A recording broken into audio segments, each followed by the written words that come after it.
So if you've been anywhere online, you've probably seen this. YouTube having AI basing its guess on what type of content you watch. Yeah, that AI. And if they think you're a little kid and you watch something kids aren't supposed to watch, they're gonna need your ID. And some other stuff. This goes poop covered hand in, poop covered hand with the stuff happening in the UK, the internet regulation to protect the children. Which I'm gonna say now is a front. Because protecting the children requires you to have to give your ID to Wikipedia. And it might be coming to America with a Children's Online Safety Act. I have an idea for a Children's Online Safety Act. How about not giving your children devices and not watching them after, seeing what they do on there? Don't forget about the Ladybug phone. But you also don't need to give your kids unrestricted internet access. Or maybe put on parental control, since those are a feature in like every phone. We are not children. We are adults.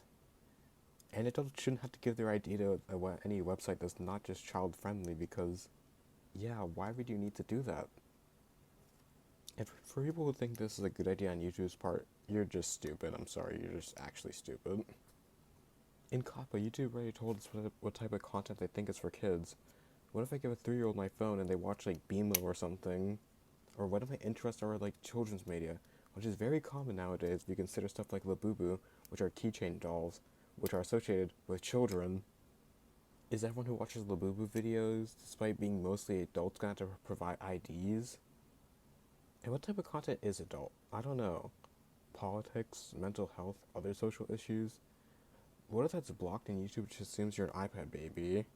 Because, yeah, seems kind of like censorship. Wow, it's not a big deal. You can just give them your ID. Yes, because I should give a video sharing platform my direct information and other sites if the Online Safety Act passes. Because I can trust every site with even more information than they steal from me already. So that's fun. Me personally, I'm just kind of worried about this stuff for YouTube. It's kind of sad to see an implementation like this. And I know it will affect me because, I'll be honest, half the things I make content about are like for 10-year-olds. So I'm not giving YouTube my ID. And if this is implemented to YouTube, I advise you to do the same. YouTube already takes a lot of data from you, and they don't need to know even more. And I don't trust AI to be the one running this show. I know YouTube's going to enforce this like 1950s type views on what type of things different ages watch on it. This is like COPPA, but instead of for like the content is for the users. And it's a bad enough change to make me like pirate YouTube or use VPNs. I love YouTube and its community, so it would really suck to have this happen. But it's just a symptom of the wider disease, which is online censorship, which we've been seeing a lot lately. Governments and companies deciding who gets to use the internet, which sucks because the internet has always been a free place for anyone who has access to it, with like money and stuff. So yeah. Well, at least if you live in a few countries. Want to know some other notable places that restrict internet access to people? So yeah, it's not about saving the kids, it's about making you subservient. And also, if you're a creator, I highly recommend you make your own videos about this, just so everyone knows they can't stop us all. Maybe we can review it on YouTube or something. And for people who think it's not that serious,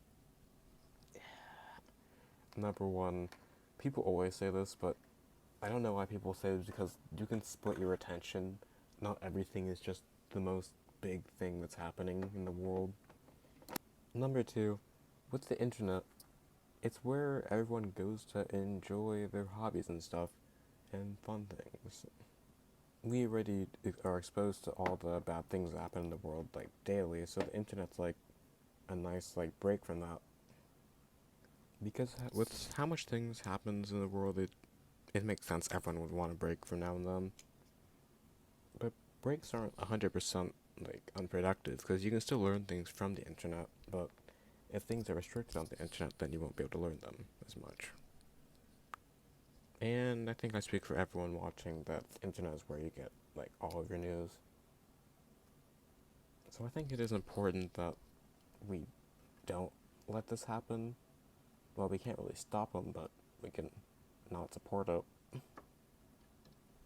So thank you for watching my video about the internet. And sorry my voice sounds so weird in this one. I guess I'm just hungry. But it sounds kind of like jittery sometimes, and I've had to re-record a lot of spaces because I keep on like messing up the words, and my voice just has weird things. So yeah, thank you. Goodbye, neighbor.